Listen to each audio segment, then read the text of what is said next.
The Stonewall riots in New York City were a flashpoint in civil rights history. 50 years ago, gay, lesbian, trans, and other gender nonconforming people rioted at a bar called the Stonewall Inn after police raided the club. The New York Public Library has one of the largest collections of artifacts from that tumultuous time, which is now being displayed in a major exhibit.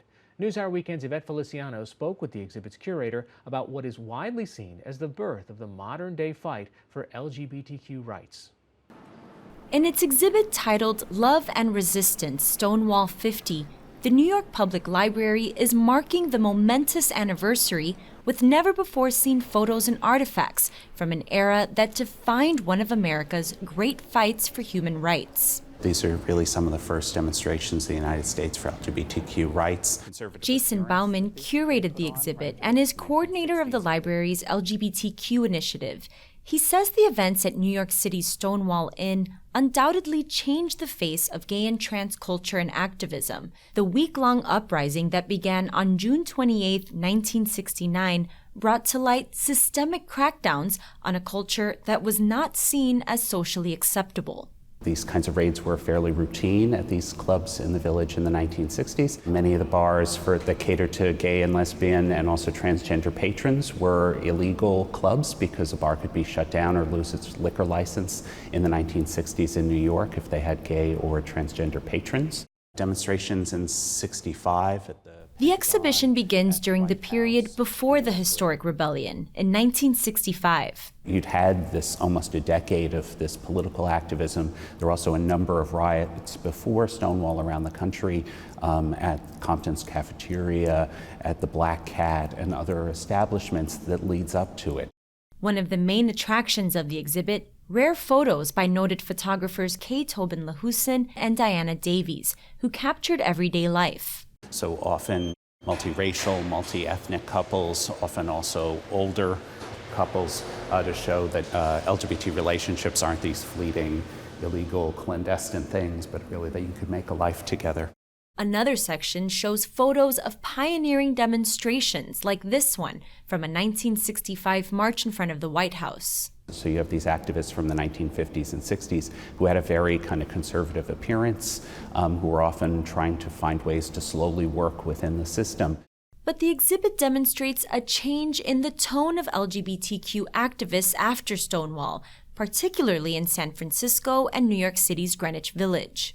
You have this new generation that joins, and these younger people who are on the streets of the Village really have a much more confrontational politics. Featured in the exhibit are activists Marsha P. Johnson and Sylvia Rivera, two transgender women of color who in 1970 co-founded STAR, or the Street Transvestite Action Revolutionaries. The organization addressed the concerns of low-income and homeless queer and trans ethnic minorities. People debate about this, but it seems fairly clear from people's memories of Stonewall that it was actually transgender women of color who were really on the front lines of the conflict with the police those first 3 days of Stonewall. Marsha P. Johnson and Sylvia Rivera were on the front lines of all the demonstrations in the 1970s. Before them, you didn't have this kind of street activism. They really had a very broad intersectional political agenda. This new wave of activism emboldened thousands across the country to express themselves.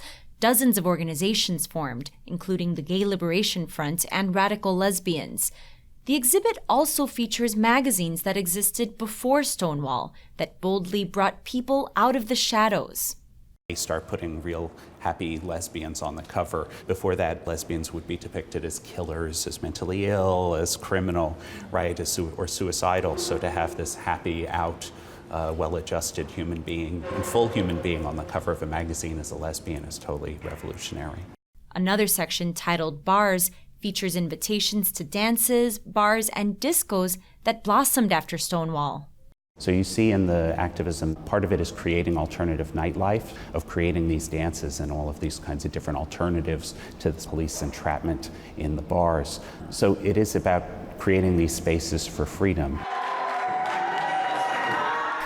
To recreate this era, the library hosted a cabaret night in April with a performance by the iconic singer and comedian Justin Vivian Bond. I called my mother up. I said, "Mom, we're gonna be in Vanity Fair." She said, "Is that a gay magazine?" also featured were a younger generation of activists and entertainers. My sisters are literally dying.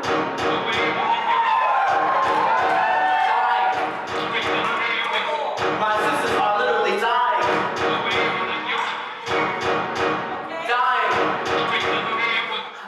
LGBTQ history really isn't taught in schools. They aren't being brought up getting this history. We're often given this kind of narrative where Stonewall sort of like this grand beginning of gay liberation that starts, and then all of a sudden then there's gay marriage, and we're not given all of the steps in between. And I think the real lessons from all of that is that our society changed because people became active politically. It can inspire people today to really realize that our society changed because people got out of their houses and into the streets.